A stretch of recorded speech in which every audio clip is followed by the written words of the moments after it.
کہ سارے مسلمانوں کا گناہ ہے جو خدا متعلق کرتے ہیں، لیکن اس کے باوجود 4 مقامات ہوتے ہیں کہ جہاں پر مسلمانوں میں شدید اختلافات ہیں،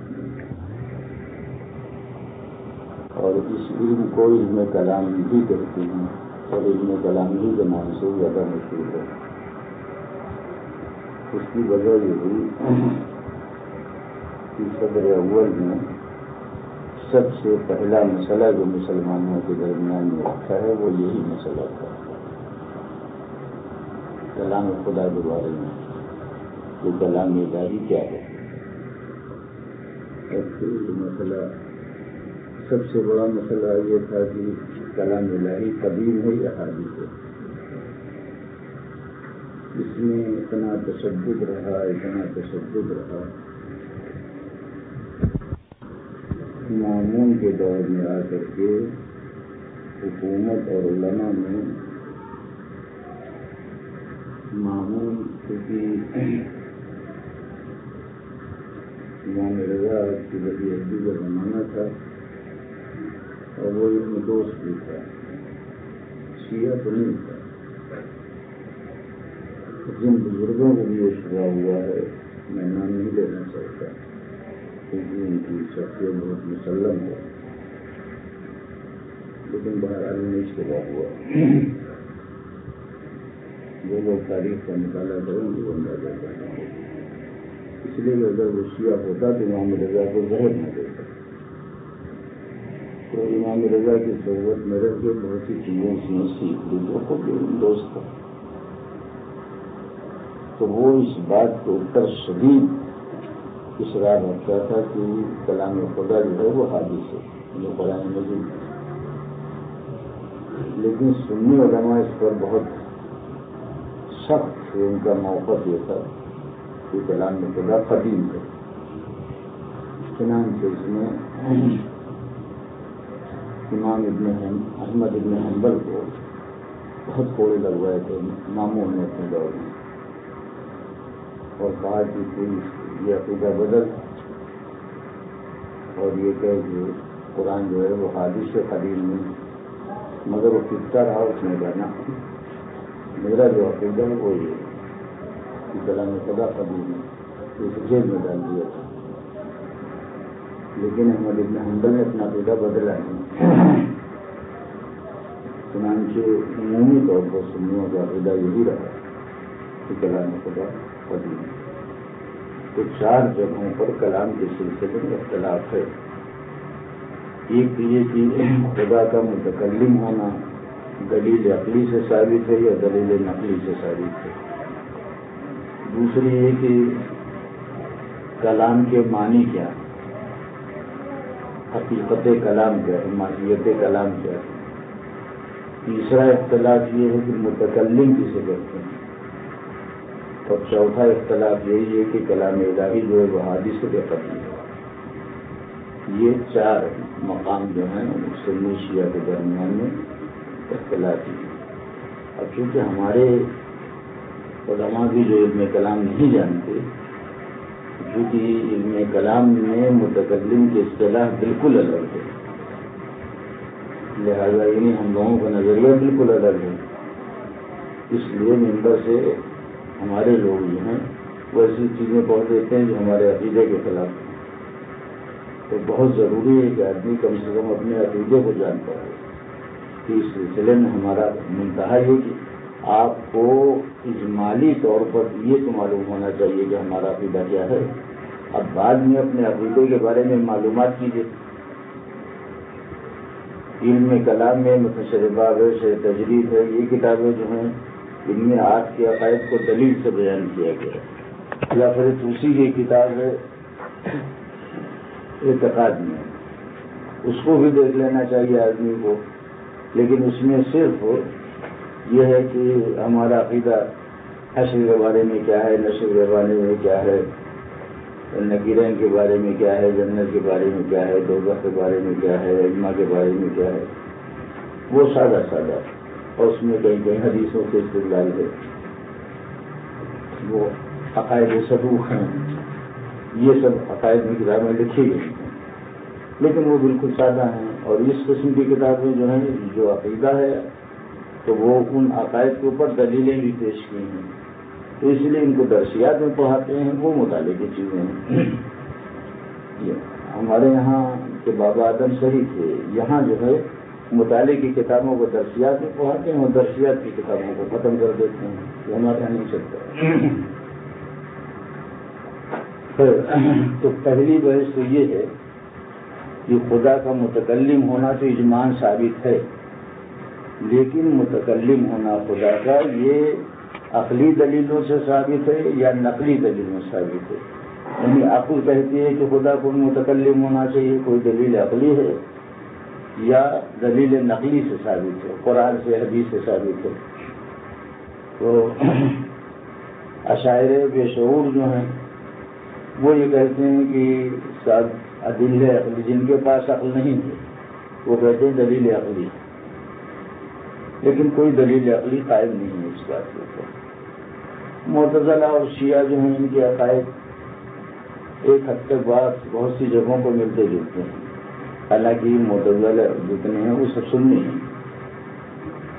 ابن ابی الحدید شارح نہج البلاغہ بھی معتزلی ہی تھا. تو ان لوگوں کا نظریہ یہ ہے شیعوں کا اور معتزلی حضرات کا، یہ کہتے ہیں کہ نہیں، خدا کا متکلم ہونا تو ثابت ہے، صحیح ہے، لیکن یہ ادلہ نقلیہ سے ثابت ہے، اس پر کوئی عقلی دلیل نہیں ہے. اگر قرآن و حدیث سے ثابت نہ ہوتا تو ہم خدا کو متکلم نہ کرتے. مثلا قرآن مجید کے اندر ہے کہ وَكَلَّمَ اللَّهُ مُوسَىٰ تَكْلِيمًا. السلام علیکم. وَكَلَّمَ اللَّهُ مُوسَىٰ تَكْلِيمًا. تو اب یہ آیت جو ہے دلیل ہے اس بات کے اوپر کہ خدا متکلم ہے، تو دلیل نقلی سے یہ بات ثابت ہے کہ خدا متکلم ہے، ورنہ کوئی دلیل عقلی نہیں ہے. صرف اشاعرہ جو ہیں مسلمانوں میں وہ کہتے ہیں کہ نہیں، دلیل عقلی ہے خدا کے متکلم کے ہونے کے اوپر. اور میں سمجھتا ہوں کہ یہ صرف ان کا دعویٰ ہی دعویٰ ہے، دلیل ان کے پاس کچھ نہیں ہے. اور معتزلہ اور شیعہ جو ہیں یہ کہتے ہیں کہ نہیں، دلیل سمیع کے ذریعے سے یہ بات ثابت ہے. تو ایک اختلاف تو یہ ہے.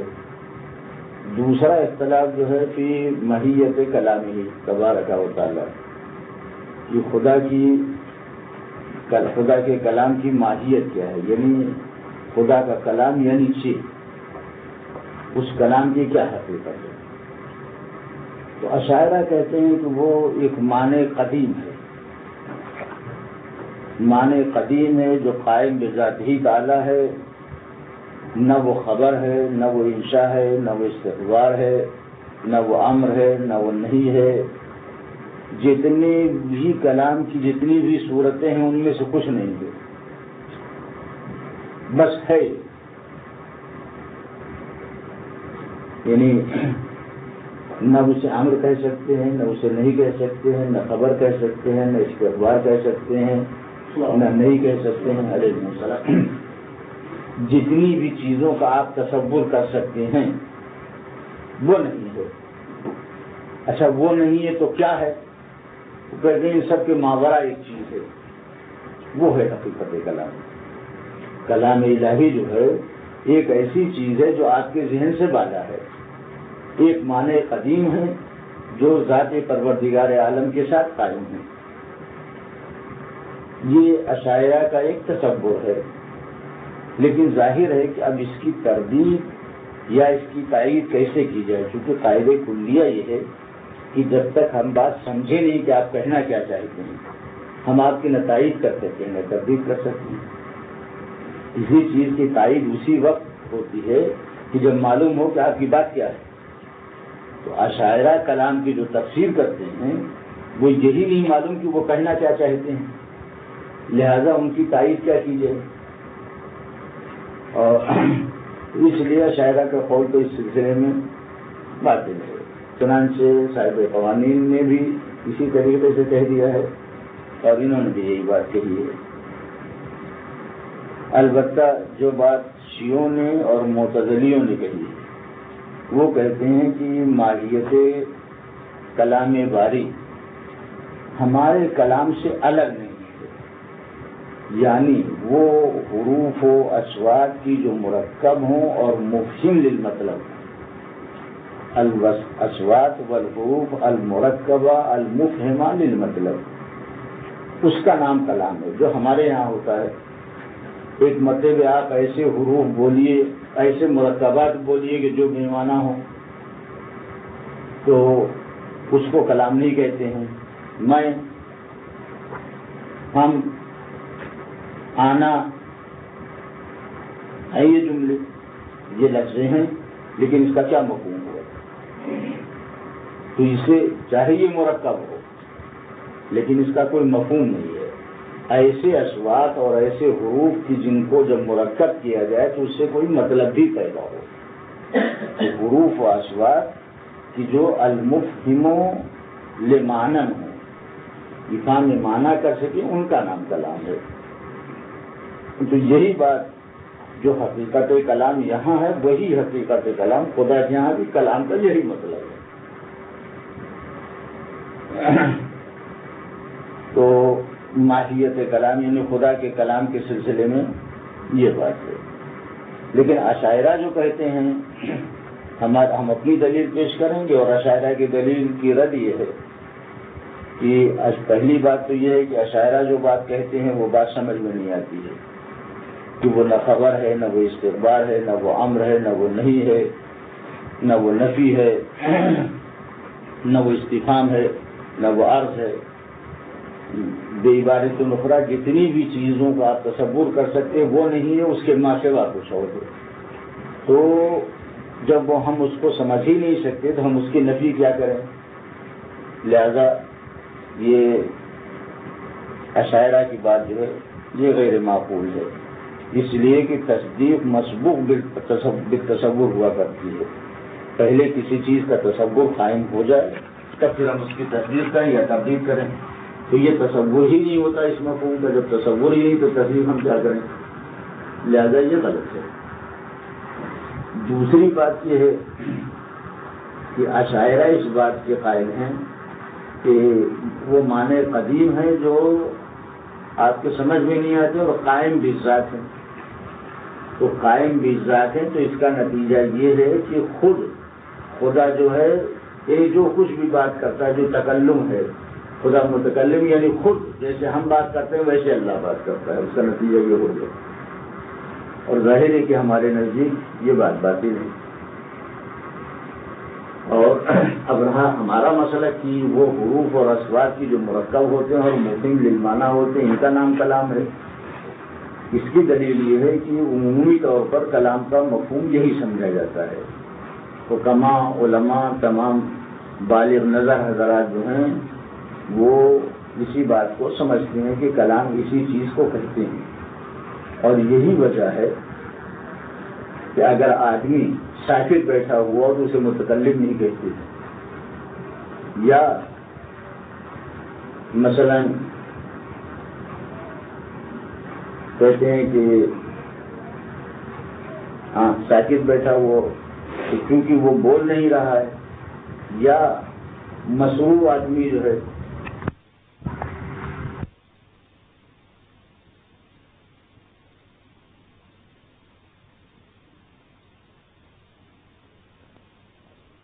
عالم ہے انہا پال کر، تو اس کے لیے کہتے ہیں تکلم الجنی علی لسان المسروع۔ متول پڑھی ہے، مختصر میں بھی شاید دیا ہے اس نے، متول میں یقیناً ہے۔ اس سب باتیں اس وقت کی جو غالب جوان تھا، تو مختصر میں بھی غالباً ہے۔ ایک آدمی تھا تو وہ مسروع، اس کو کسرہ کی بیماری تھی، اور یہ وہاں بھی ملتا ہے جہاں علم بلاغت میں بھی اس کی مثال دی گئی ہے۔ فصاحت و بلاغت میں یعنی الفاظ وحشی استعمال نہ کیے جائیں کہ جس کا مطلب ہی سمجھ میں نہ آئے، ایسی لفظیں آپ استعمال کریں کہ جس کا مفہوم ہی نہ سمجھ میں آئے۔ مثلا جیسے ایک مشروع تھا تو تو وہ بیماری کے عالم میں اس نے تکلم کیا، تکاکاتم علیہ تکاکاتم علیہ کا تکاکم اللہ دی جنت فرن اول۔ جب اس نے یہ ہوش میں آتے یہ بات کہی تو آپ گھبرائے، کسی بھی سمجھ میں مطلب ہی نہیں، تم کا داؤ فإن شیطان ہو یہ تکلموا باللغۃ الہندیہ، سو بھاگو بھاگو، اس کا شیطان جو ہے وہ ہندی زبان بول رہا ہے۔ یہ واقعہ متول جب متول کو استاد پڑھاتا ہے کہ اس واقعے کو روک کے وہ ضرور بیان کرتا ہے، متول میں یہ مثال بھی ہے۔ تو اب یہ مسروع جب بولتا ہے تو ان شیطانہ یتکلم باللغۃ الہندیہ، کیوں؟ اس لیے کہ خود مسروع نہیں بولتا ہے، وہ کہتے ہیں مسروع کے اوپر سایہ ہے جن کا، تو جن یعنی جو بول رہا ہے اس کی طرف نسبت دی جاتی ہے، نہ خود اس شخص کی طرف۔ تو معلوم یہ ہوا کہ کلام اس کو کہتے ہیں کہ جس سے کوئی مطلب سمجھ میں آئے، صرف حروف کا مجموعہ ہو اور غیر مفہوم ہو تو اسے کلام نہیں کہا جاتا۔ یہ ہماری دلیل ہے، یہ تو ہوا کلام۔ تو ماہیت کلام سے مراد یہ ہے کہ ان حروف و اصوات کا مجموعہ کہ جو مفہوم ہو کسی مطلب کا۔ دو بحثیں۔ تیسری بحث یہ ہے کہ ایک تو یہی کہ یہ کلام کا ثبوت جو ہے عقلی ہے یا سمعی ہے، دوسرے ماہیت کلام کیا ہے، تیسری بات کہ جو عام طور سے گویا ذہنوں میں نہیں آتی کہ متکلم کون ہے، من فعل الکلام یا من قام بہ الکلام۔ تو اشاعرہ کہتے ہیں کہ من قام بہ الکلام جو ہے یہ متکلم ہے، اور ہم لوگ یہ کہتے ہیں معتزلی اور شیعہ کہتے ہیں کہ نہیں، من فعل الکلام یہ متکلم ہے۔ فرق یہ ہے، تو ان کے یہاں من فعل الکلام کا مطلب ہے کہ جو کچھ بھی گفتگو ہوتی خود خدا کرتا ہے۔ تو اگر خدا گفتگو کرتا ہے تو تکلم کے لیے زبان چاہیے، اعضاء و جوارے چاہیے، تو پھر خدا کو ذو حادثہ ہونا چاہیے۔ جب خدا ذو حادثہ ہو جائے گا، ذو لسان ہو جائے گا، تو پھر وہ حادث بن جائے گا۔ تو اشاعرہ کے کلام میں ایک تو یہ کمی ہے کہ خدا کا حادث ہونا لازم آئے گا، اس لیے اچھا وہ معنی قدیم کو جو کہتے ہیں وہ کہتے ہیں معنی قدیم جو ہے کلام ایک معنی قدیم ہے جو قائم بذات ہے، یعنی بذات ہی تبارک و تعالیٰ ہے، وہ خدا کے ذات ہی میں قائم ہے، لہذا اس معنی سے خدا جو ہے وہ حادث ہو جائے گا۔ اس لیے کہ یہ مفہوم جو ہے کہ اگر خدا خود ہی متکلم ہے، خود ہی بولتا ہے اور اس اپنی زبان سے بولتا ہے، تو یہ حروف جو ہیں یہ حروف عجیب ہے، یہ تو حدیث ہے، اردو و قدم کے بحث میں نہیں کہوں گا۔ تو اشاعرہ یہ کہتے ہیں، وہ کہتے ہیں من فعل الکلام، چونکہ خدا خود ہی یہ بولتا ہے، یہ کلام کرتا ہے، لہذا متکلم خدا ہے۔ ہم کہتے نہیں، من فعل الکلام جو ہے وہ متکلم ہے، من فعل الکلام و من قام بہ الکلام۔ اشاعرہ یہ کہتے ہیں کہ من قام بہ الکلام جو ہے وہ ہے متکلم، ہم کہتے ہیں نہیں، من فعل الکلام جو ہے یہ متکلم ہے۔ فرق واضح کروں تاکہ بات آگے نکل سکے۔ دیکھیے، جیسے خداوند عالم نے جناب موسیٰ کے لیے درخت میں آواز پیدا کر دی تھی، تو خدا کے متکلم ہونے کا مطلب یہ نہیں کہ خدا خود بولتا ہے، خدا متکلم ہے یعنی جس میں چاہے ایجاد کلام کر دے، نہیں کہ خدا بولتا ہے۔ متکلم کا مطلب خدا کے بولنا نہیں ہے کہ خدا متکلم یعنی خدا بولنے لگتا ہے، نہ، ہمارے یہاں متکلم ہونے کا مطلب خدا جس چیز میں چاہے کلام پیدا کر دے، یہ متکلم ہے۔ کیوں؟ اس لیے کہ یہ ممکنات میں سے ہے، واللہ قادر علی کل الممکنات، اور خدا ہر چیز پر قادر ہے۔ تو ہمارے یہاں متکلم ہونے کا مطلب عمومی طور سے وہ نہیں ہے کہ جو لوگ سمجھا کرتے ہیں، یعنی ہم متکلم کا مطلب یہ نہیں لیتے ہیں کہ خدا خود بولتا ہے، بلکہ متکلم کا مطلب ہے کہ خدا جس چیز میں چاہے کلام پیدا کر دے، جیسے موسیٰ کے لیے درخت میں کلام پیدا کر دیا تھا۔ یہ لوگ کہتے نہیں متکلم یہ ہے، متکلم اسے کہتے ہیں کہ جس کے ساتھ کلام قائم ہو۔ تو اگر یہ معیار ہے تو پھر صدا کو فاعل کہنا چاہیے، ہوا کو فاعل کہنا چاہیے، انسان فاعل نہیں ہے، یعنی انسان متکلم نہیں ہے بلکہ ہوا متکلم ہے۔ جب آپ گفتگو کرتے ہیں تو یہ الفاظ، یہ اصوات جو ہیں آپ کے، یہ ظاہر ہے کہ آپ کی لفظیں جو ہیں یہ فضا میں جا کے قائم ہو جاتی ہیں، یہ فضا سے نکل کے آپ کے کانوں تک پہنچتی ہیں، یہ موجود ہوتی ہیں فضا میں، فضا کے ذریعے سے آپ کے کان میں پہنچتی ہیں۔ تو من قام بہ الکلام کو اگر متکلم کہتے ہیں تو قام بالکلام کیا چیز ہے؟ ہوا ہے۔ تو پھر آپ ہوا کو متکلم کہیے، انسان متکلم نہ ہوا۔ من فعل الکلام کو آپ متکلم نہیں کہتے، آپ کہتے ہیں کہ من قام بہ الکلام۔ تو صدا کہتے ہیں، صدائے بازگشت، اردو میں کہتے نہیں یہ گنبد کی صدا جیسی کہو ویسی سنو۔ بعض جگہ ایسا ہوتا ہے کہ ایک مرتبہ آپ کہیے ہو تو ہو کئی منٹ میں سنائی دیتا ہے۔ تو یہ جو آپ ایک مرتبہ کہے کہ خاموش ہو گئے، بعد میں یہ آواز سنائی دے رہی ہے، یہ صدائے بازگشت کہلاتی ہے، اسی کو صدا کہتے ہیں۔ تو اب یہ فضا میں قائم ہے یہ آواز۔ تو قامہ بہ الکلام کو اگر آپ کہتے کہ قامہ بہ الکلام، تو یہ ہوا جو ہے یہ متکلم ہے، یہ صدا جو ہے صدائے بازگشت جو ہے یہ انسان متکلم نہ ہوا۔ اور اسی طریقے سے جیسے وہ ہم نے مثال پیش کی، تو عرب کا محاورہ یہ ہے کہ ان شیطانہ یتکلم باللغۃ الہندیہ، یعنی شیطان جو ہے وہ تکلم کرتا ہے، حالانکہ کلام جو ہے،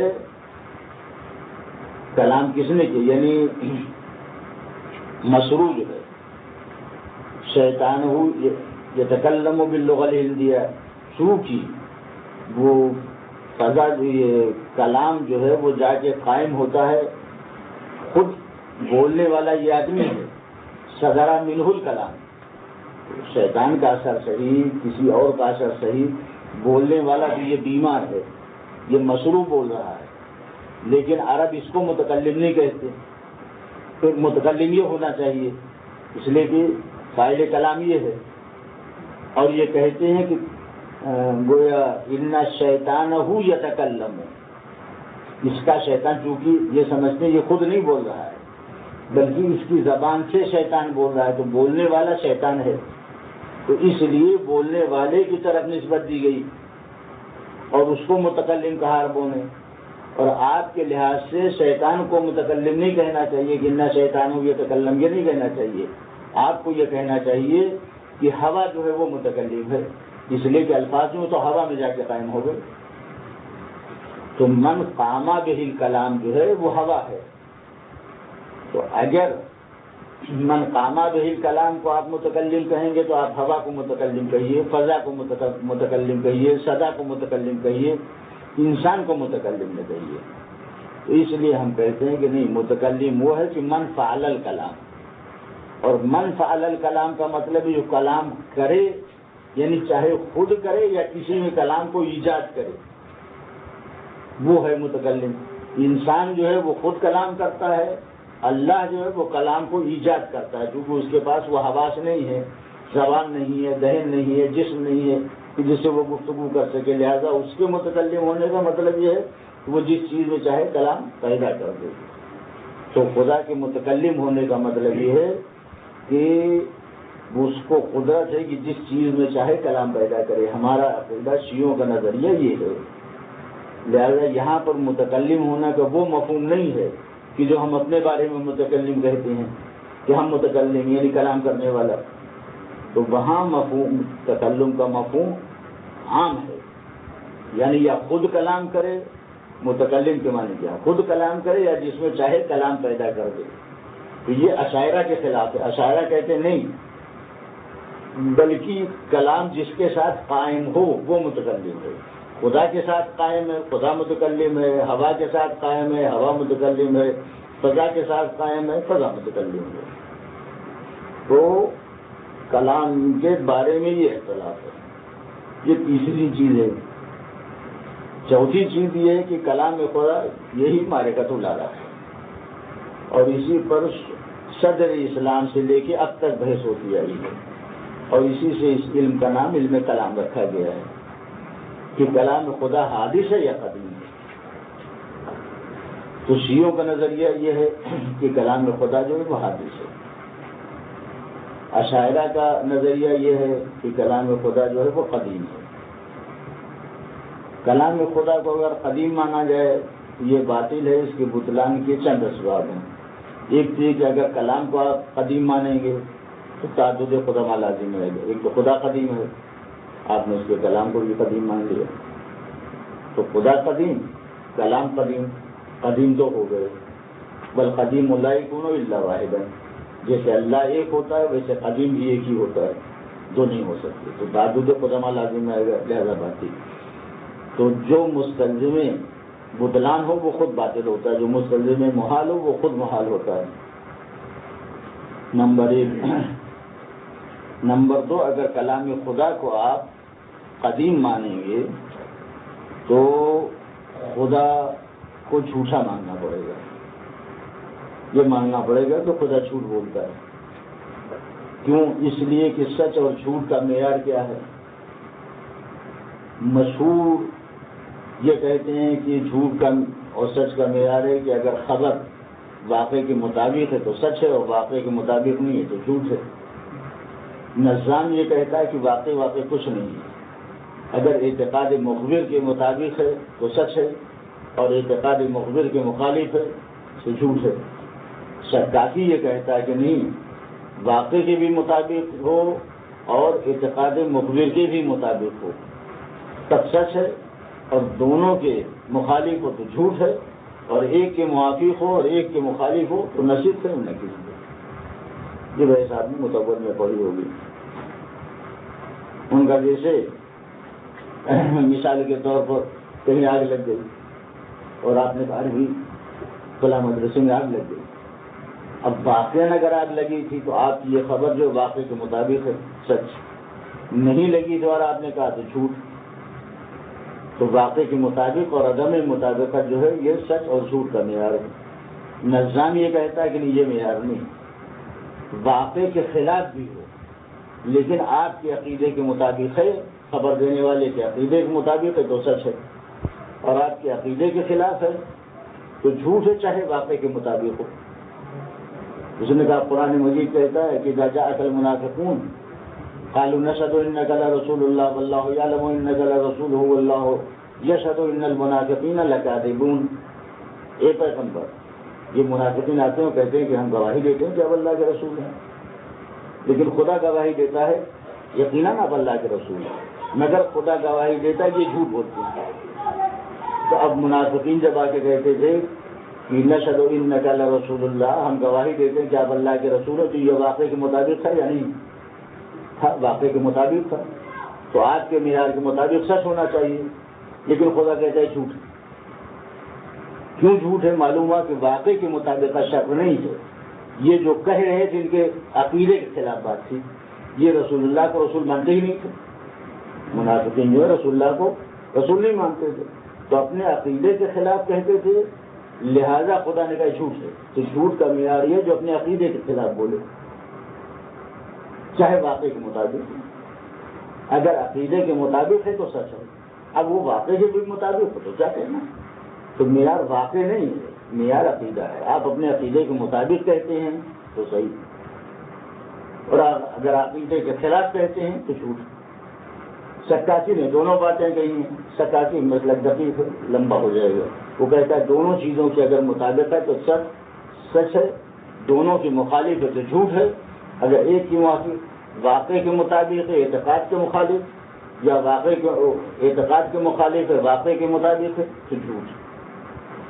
اور دونوں کے مطابق ہے یا دونوں کے مخالف ہے، ہاں تو وہ نہ سچ ہے نہ جھوٹ. دونوں کے موافق ہے تو سچ، دونوں کے مخالف ہے تو جھوٹ، اور ایک کے موافق ایک کے مخالف ہے تو نہ سچ ہے نہ جھوٹ۔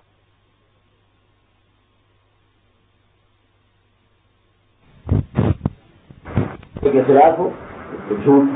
تو سچائی کا معیار یہ ہے کہ واقع کے مطابق ہے یا نہیں ہے، یہ معیار عام لوگوں کا ہے، اور اہل بیت کا معیار ہے کہ واقع ان کے قول کے مطابق ہوتا ہے، یعنی یہ واقع کے پابند نہیں بلکہ واقع ان کے کہنے کے مطابق ہے۔ اگر فاطمہ نے کہہ دیا کہ درزی کپڑے لے کے آئے گا تو رضوان جنت درزی بن کے آئے گا، وہاں کچھ بھی نہیں تھا، لیکن فاطمہ نے کہا لہذا یہ ہو گئے رہے گا۔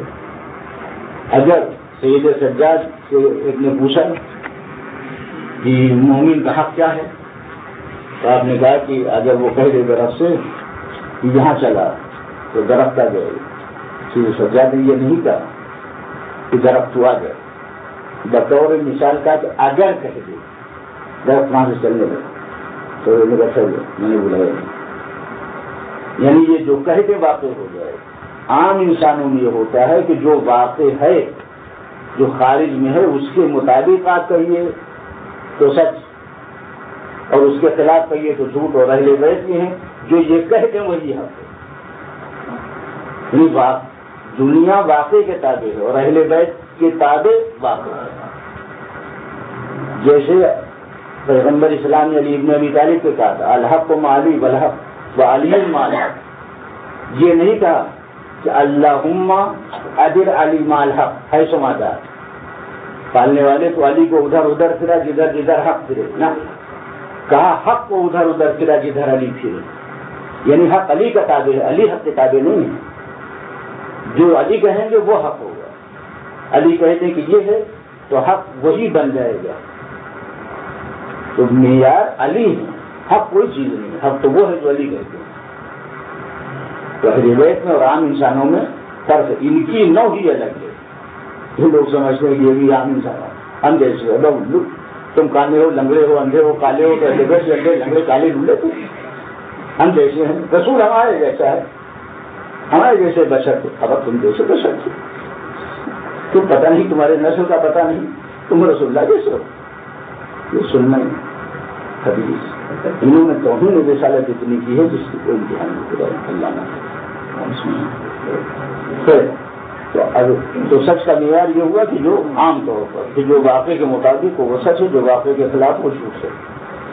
اچھا، تو اگر کلام خدا قدیم ہے تو جب سے خدا ہے جب سے کلام ہے، تو اس نے قرآن مجید میں کہا کلام جو ہے یعنی قرآن مجید، تو ازل میں قرآن مجید کہتا ہے انا ارسلنا نوحا الی قومہ ان انذر قومک، ہم نے قوم کو ان کے نوح کی طرف بھیجا، قوم کی طرف نوح کو بھیجا کہ ان انذر قومک، نوح جاؤ اور اپنے قوم کو ڈراؤ۔ یہ کب؟ روز ازل نہ نوح تھے نہ نوح کی قوم تھی، نوح کو بھیجا کہاں؟ جھوٹ بولتا ہے۔ تو اگر کلام خدا قدیم ہے تو خدا جھوٹا ہے، اس لیے کہ ازل میں یہ کلام موجود تھا، اگر قدیم ہے تو ازل میں تھا۔ تو ازل میں یہ ہے کہ انا ارسلنا نوحا الی قومہ، ہم نے نوح کو ان کے قوم کی طرف بھیجا۔ کہاں بھیجا؟ ارے جب نوح پیدا ہوں گے، جب ان کی قوم پیدا ہوگی، جب تو بھیجے گا، لاکھوں سال بعد، سینکڑوں سال کے بعد نوح آئیں گے، آدم کے بعد نوح کا وجود ہے، آدم ثانی کہلاتے ہیں۔ تو کلام کے خدا کو قدیم ماننے کا مطلب یہ ہے تالی فاشی کرتا ہے، یعنی خدا کو جھوٹا ماننا پڑے گا۔ یہ دوسری بات۔ تیسری بات یہ کہ اگر کلام خدا قدیم ہے تو خدا کو فعل عبث کا قائل ماننا پڑے گا۔ جیسے بچے ہوتے ہیں گراندہ بنایا ہو، خود سے مٹی کا گھر بنایا، یوں ہاتھ مار دیا، پھر بنایا، سر مار دیا، خدا ایسی بیکار بنیا ہوتا ہے۔ اس کوٹھی کوئی کام تو اس کے پاس ہے نہیں، اس کوٹھی کا کھانا اس کوٹھی میں، اس کوٹھی کو اس کوٹھی میں، تو بننا ہی بیکار ہے۔ یہ ایک ایرانی شاعر تھا، بات حق اگر ہے تو اسے ماننا چاہیے، چاہے آپ کے تراشی کیوں نہیں۔ بڑی اچھی بات اس نے کہتا ہے خود آیا مگر بیکار بولی، پالنے والے کی بیکار ہے، تیرے پاس کوئی کام نہیں تھا، خدایا مگر بیکار بولی کہ ملائے جہاں آخری دی دیکھ کر دنیا کا کوئی کام نہیں ہے کہ ملاؤں کو پیدا کر دیا، بالکل فاصل بیکار، کوئی کام تیرے پاس نہیں تھا، ان کو پیدا کر لیا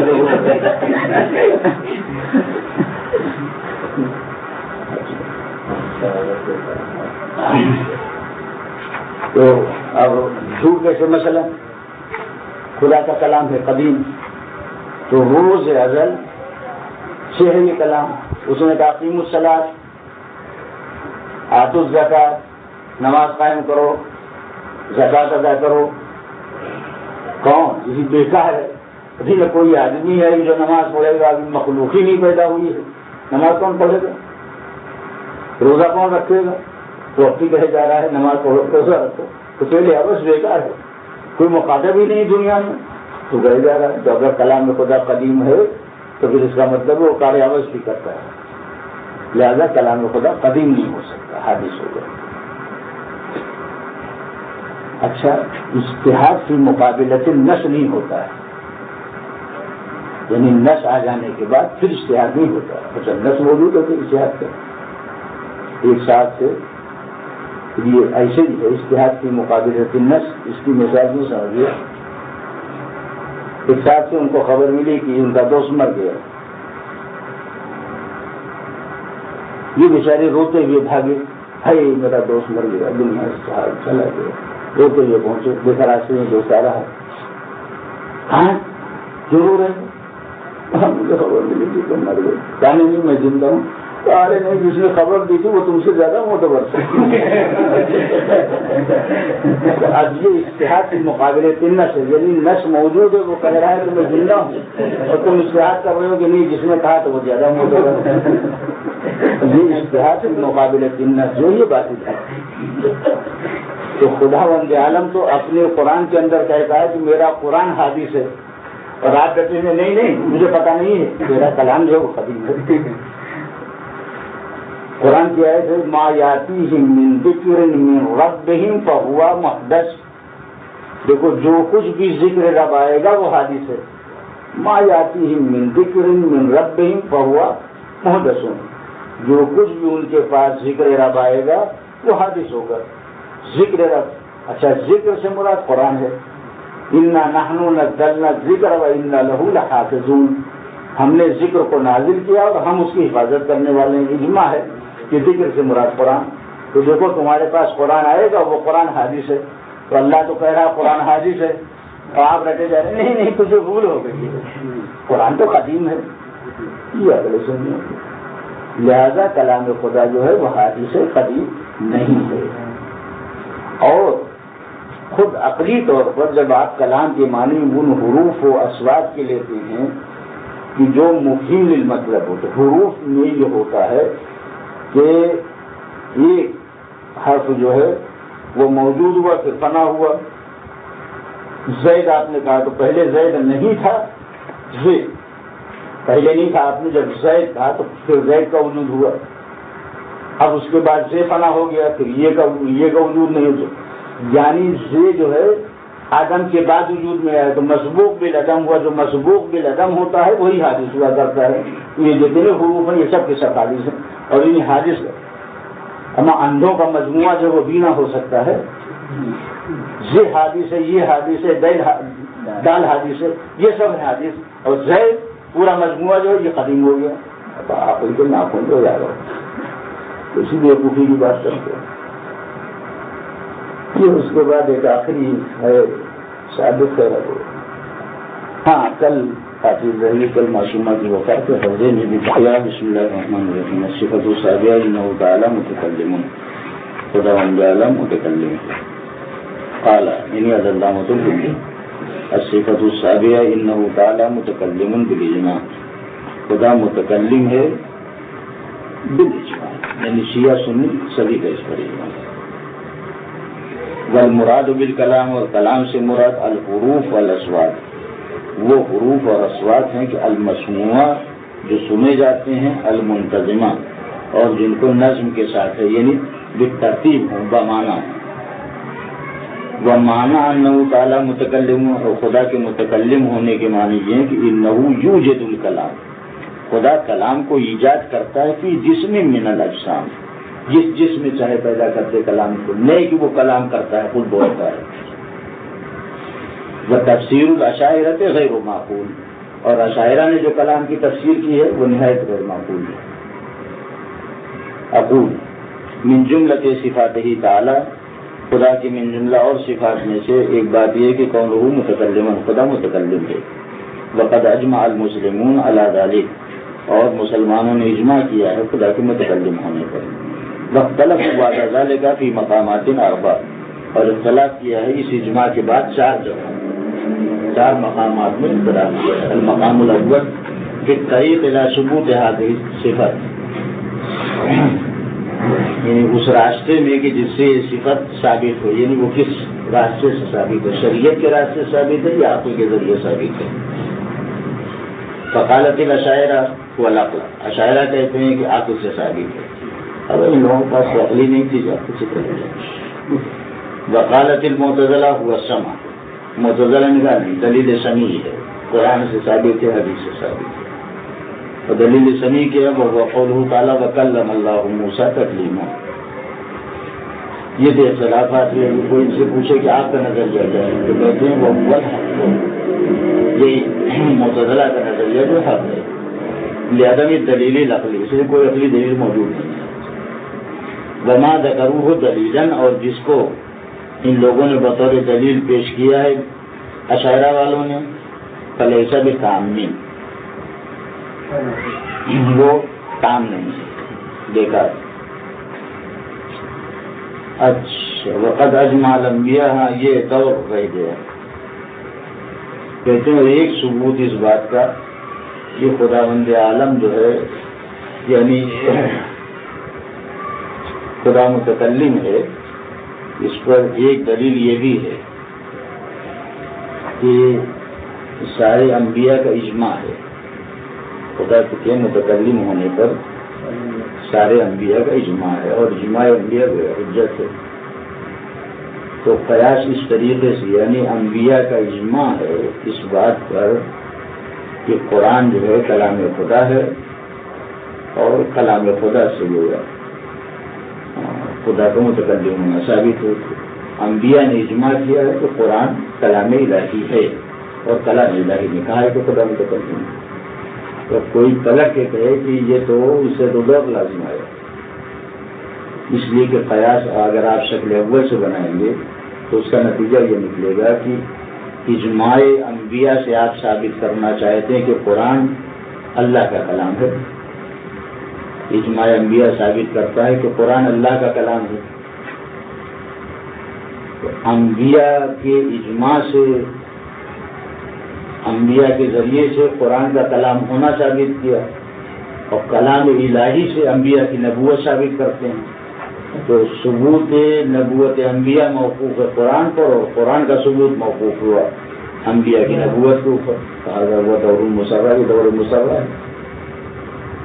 تو آپ یہ دلیل نہ پیش کیجیے کہ ثبوت انبیاء یعنی انبیاء نے اجماع کیا ہے، اجماع انبیاء سے دلیل نہ لائیے. تو کہتے نہیں، دیکھیے یہ بات تو صحیح ہے، یعنی اجماع انبیاء سے گویا قرآن ثابت ہو سکتا ہے کلام خدا، لیکن قرآن مجید سے انبیاء کی نبوت نہیں ثابت ہے. قرآن کی دو حیثیت ہے، ایک تو یہ کہ قرآن اللہ کا کلام ہے، اور ایک قرآن بحیثیت معجزہ نازل ہوا ہے، بعنوان اعجاز ہے. تحدی کیا اس نے کہ اگر تمہیں یقین نہیں ہے، ایک تو وہ کلام الہی ہے، اور دوسری ہے کہ بحیثیت تحدی نازل ہوا ہے، اعجاز. تو کہتے ہیں کہ ہم اگر ایک مرتبہ تو یہ کہ قرآن کی پہلی حیثیت سے ہم نبوت انبیاء ثابت کرنا چاہتے ہیں. نبوت انبیاء جو ہے وہ قرآن کی پہلی حیثیت کو موقوف نہیں بلکہ اعجازی حیثیت سے، دوسرے حیثیت سے. اور یا اس کی ضرورت بھی نہیں ہے. ہم انبیاء کی نبوت کو قرآن سے نہیں ثابت کرنا چاہتے، ہم معجزات سے ثابت کرنا چاہتے ہیں کہ نبیوں نے اتنی معجزات دیکھا ہے، وہ دلیل ان کی نبوت کی. قرآن تو نہیں موقوف کرتے، دور نہیں ہے. اگر ہم قرآن پر مخصوص محدود کر دیں تو دور ہوتا ہے.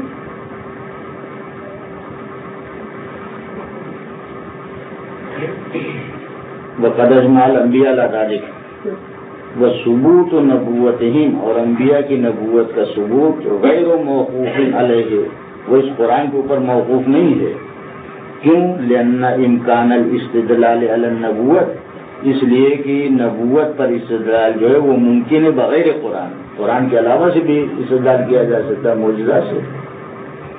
اگر اسی قرآن پر ہوتا کہ نبوت قرآن پر موقوف ہوتی اور قرآن نبوت پر موقوف ہوتا تب تو دور ہوتا.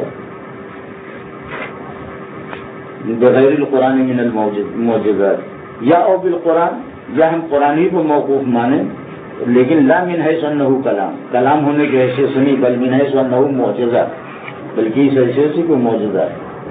بلا شک فی تغایر المعجزین، اور اس میں کوئی شک نہیں دونوں معجزے الگ ہیں. یعنی قرآن مجید کا معجزہ ہونا الگ بات ہے اور قرآن مجید کا کلام خدا ہونا الگ بات ہے. فیجب اس بات المقام الثانی، دوسری جگہ جو اختلافی ہے وہ یہ ہے فی ماہیت کلامی ہی، کہ کلام خدا کی ماہیت کیا ہے. فزعم الاشاعرہ انہ معنی قدیم، یہ کلام جو ہے ایک معنی قدیم ہے، قائم بذاتہ، اور خدا کی ذات کے ساتھ قائم ہے. یعبر عنہ بالعبارات المختلفہ، اس کلام کی تعبیر کی جاتی مختلف عبارتوں سے. بالمختلفہ المتغیرہ کی ضرورت نہیں تھی، بالعبارات المختلفہ مغایر للعلم والقدرہ، اور وہ معنی قدیم جو ہیں وہ مغایر ہیں، الگ ہیں علم سے بھی اور قدرت سے بھی.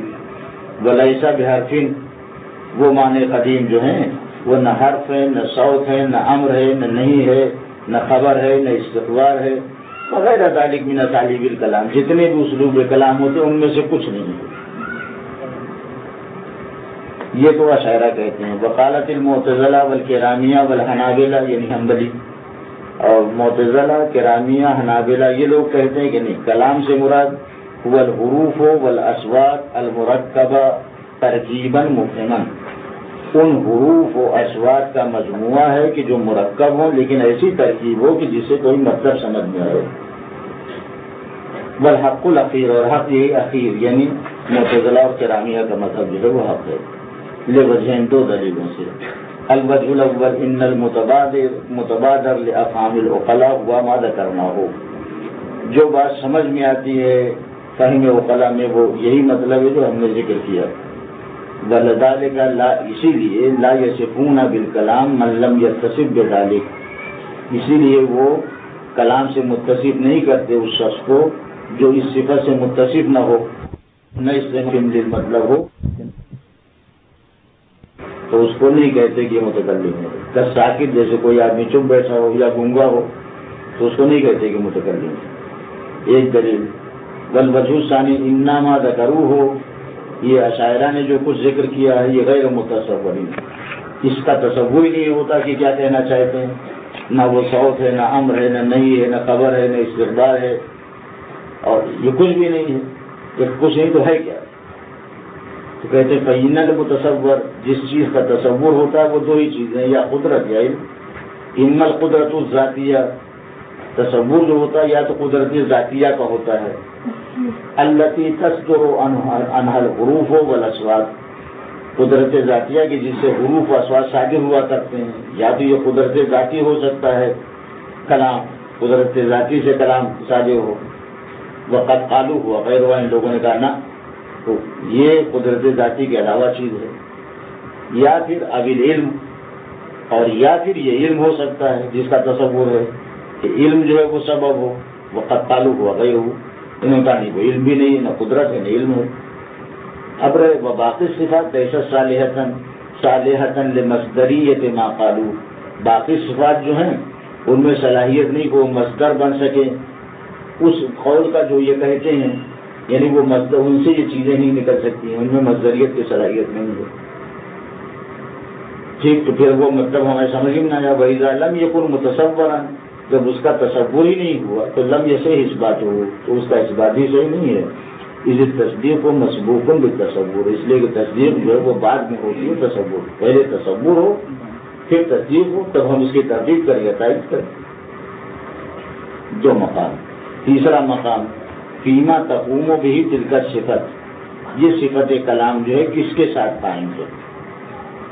اما الاشاعرہ، اشاعرہ جو ہے فلقولہم بالمعنی، چونکہ یہ قائل بالمعنی ہے لہذا قالوا، انہوں نے کہا کہ انہا قائم بذاتہ تعالی، یہ ذات خدا سے قائم ہے، کلام جو ہے ذات خدا سے قائم ہے، یعنی خدا جو ہے وہی کلام کرتا ہے۔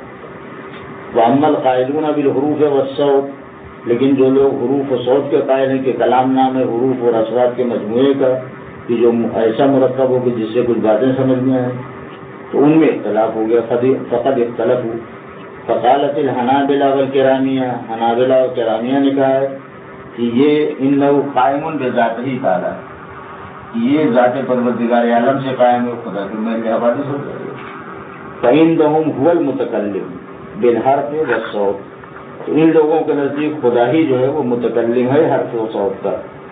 وقالت المعتزلہ والامامیہ، اور معتزلہ اور امامیہ نے کہا ہے وَهُوَ الْحَقُّ، وہی حق بھی ہے، انہوں نے کیا کہا ہے انہ قائم بغیرہ، یہ چیز یہ کلام جو ہے قائم ہے غیر خدا کے ساتھ، لا بذاتہ، ذات خدا کے ساتھ نہیں قائم ہے۔ کما اوجد الکلام فی الشجرہ، تو غیر کے ساتھ قائم ہے، خدا جس چیز میں چاہے کلام پیدا کر دے اس کے ساتھ وہ قائم ہو جائے گا۔ کما اوجد الکلام فی الشجرہ، جیسے کہ خدا نے ایجاد کر دیا تو کلام درخت کے اندر، فسمعہ موسیٰ، اور موسیٰ نے اس کو سنا تھا۔ ومعنی انہ متکلم، اور اس کا مطلب کہ خدا متکلم ہے، متکلم ہونے کا مطلب کہ انہ فعل الکلام، خدا فاعل کلام ہے، لا قام بہ الکلام، نہیں کہ اس کے ساتھ کلام قائم ہے جیسے کہ یہ لوگ کہتے ہیں۔ وہ اما ما ذکروہ، جو ان لوگوں نے کہا ہے کہ خدا کے ساتھ کلام قائم ہے، فممنوع، یہ غلط ہے۔ وہ سند المنع من وجہین، سند منع دو دلیلوں سے۔ الاول انہ لو کان المتکلم من قام بہ الکلام، اگر متکلم وہ ہوتا ہے کہ جس کے ساتھ کلام قائم ہے تو لکان الہوا، تو ہوا کو متکلم ہونا چاہیے، الذی تقوم بہ الحرف والصوت، تو لکان الہوا متکلما، یہ کانا کی خبر ہے، تو ہوا کو متکلم ہونا چاہیے۔ ہوا کون؟ الذی تقوم بہ الحرف والصوت، کہ جس کے ساتھ حرف و صوت قائم ہوتے ہیں، وہو باطل، یہ غلط ہے، ہوا متکلم نہیں، لأن اہل اللغت لا یسمون المتکلم الا من فعل الکلام، اس لیے کہ لا یسمون المتکلم، اہل لغت جو ہیں متکلم نہیں نام رکھتے مگر اسی شخص کا جو فاعل کلام ہو، نہ اس کو متکلم کہتے ہیں جس کے ساتھ کلام قائم ہو۔ ولہذا یہی وجہ ہے کانا صدا غیر متکلم، صدا کو غیر متکلم کہتے، متکلم نہیں کہتے۔ وقالوا تکلم الجنی علی لسان المسروق، اور وہ کہتے ہیں کہ جنی نے، جنات نے کلام کیا لسان مسروق کے اوپر، تو چونکہ ان کے خیال میں یہی جنات بول رہا ہے تو جو فاعل کلام ہے اس کی طرف نسبت دیتے ہیں۔ لاعتقادین، چونکہ ان کا عقیدہ ہے کہ کلام مسموع جو ہے مسروع سے اس کا فاعل جنی ہوتا ہے، لہذا نسبت فاعل کلام کی طرف لی، قائم بالکلام، کلام جس سے قائم اس کی طرف نسبت دی۔ ایک دلیل۔ دوسری دلیل ہے کہ ان الکلام اما المعنی، کلام یا تو معنی ہوں گے وقد بانا بطلانہ، اب الحرف والصوت، یا حرف و صوت ہوں گے، ولا يجوز قیامہما بذاتہ، ان کا قیام اللہ کے ذات کے ساتھ جائز نہیں ہے، وإلا لکان ذا حاسۃ، ورنہ خدا کا ذا حاسہ ہونا لازم آئے گا، لتوقف وجودہما، اس لیے کہ صوت و حرف کا توقف کہ وجود کا وجود جو ہے وہ موقوف ہے علی وجود آلتہما، کہ ان دونوں کے آلے موجود ہوں۔ حروف کا آلہ جو ہے ذہن ہے، صوت کا آلہ جو ہے کان ہے، تو ان کے آلات موجود ہو، خدا کے لیے ذہن موجود ہونا چاہیے، کان موجود ہونا چاہیے، بدیہی بات ہے۔ فیکون الباری تعالیٰ ذا حاسہ، تو خدا کا ذو حاسہ ہونا لازم ہے، اگر وہ ہوا باطل۔ المقام الرابع، چوتھی جگہ جو محل بحث ہے، فی قدمہ و حدوث سے، کہ خدا کلام خدا قدیم ہے یا حادث ہے۔ فقالت الاشاعرہ بقدم المعنی، اشاعرہ نے کہا کہ کلام خدا جو ہے وہ قادم ہے، قدیم ہے، اور حنبلی نے کہا ہے کہ حروف جو ہیں وہ قدیم ہیں، معتزلہ نے کہا کہ نہیں حادث ہے، کلام خدا حادث ہے، وہ الحق، اور یہی حق بھی ہے لوجوہ چند دلیلوں کے ساتھ۔ الوجہ الاول انہ لو کان قدیما، اگر کلام خدا قدیم ہوگا تو لازمہ تعدد القدماء، تعدد قدماء لازم ہے، یہ باطل ہے۔ کیوں باطل؟ لأن القول بقدم غیر اللہ کفر بالاجماع، اس لیے کہ قدیم مانا خدا کے علاوہ کسی اور کو قدیم مانا تو اجماعاً کفر ہے۔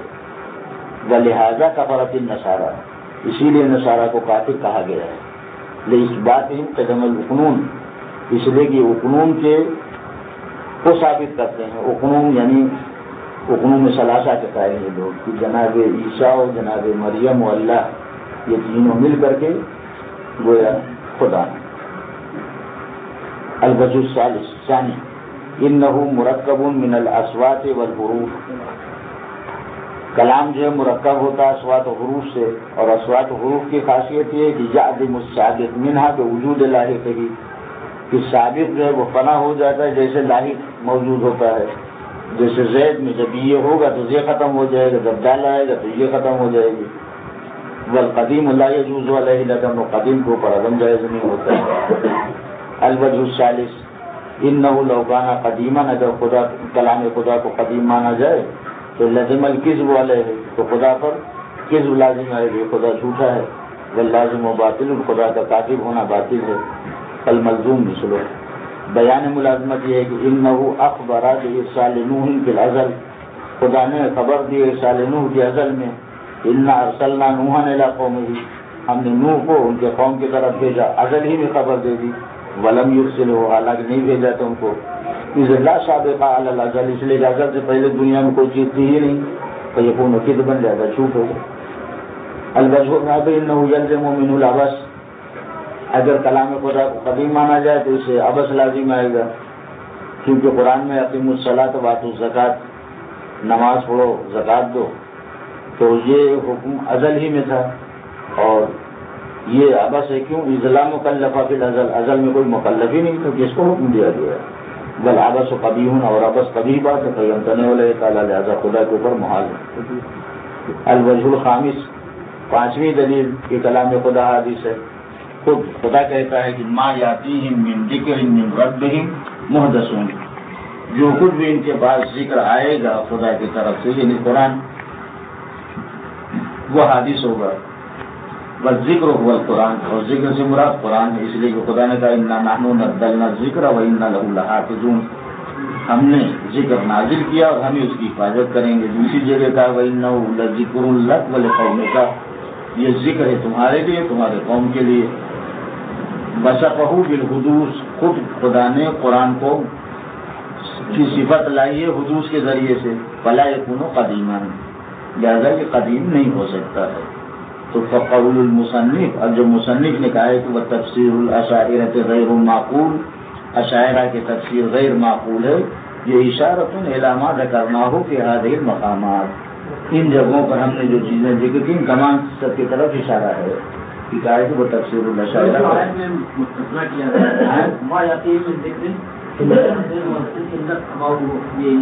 الا استمعوه، ما یاتیہم من ذکر من ربہم محدث الا استمعوه،